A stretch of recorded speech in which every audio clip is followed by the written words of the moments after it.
যাতে আক্রমণ করা হয় এই ছাত্রদের উপরে, সেই জন্য সে সর্বাত্মক চেষ্টা করেছে।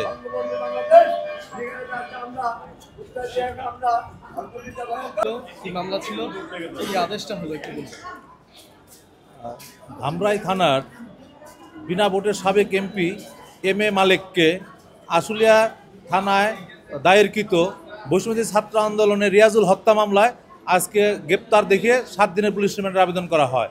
বিজ্ঞ আদালত উভয় পক্ষের শুনানি অন্তে এই আসামির 4 দিনের পুলিশ রিমান্ড মঞ্জুর করে। এই আসামির বিরুদ্ধে ধামরাইয়ের 7 হত্যা মামলার এই আসামি ধামরাইয়ের 7 হত্যা মামলার এজাহার নামেও আসামি এবং তার নামে আরও একাধিক মামলা আছে। এছাড়াও এই আসামি ধামরাই থানার বর্তমান আওয়ামী লীগের সভাপতি। 2015 সালে যে বিনা ভোটের এমপি নির্বাচিত হয়েছিল এই এম এ মালেক ওই সময় বিনা ভোটে ধামরাই থেকে ঢাকা 20 আসন থেকে নির্বাচিত হয়েছিল, এই জন্য তাকে বিনা ভোটের এমপি বলা হয়। এবং সে ফ্যাসিস্টের একজন দোসর এবং এই ছাত্র জনতা গণহত্যায় সে সক্রিয় ভূমিকা রেখেছে এবং সে উদ্বুদ্ধ করেছে।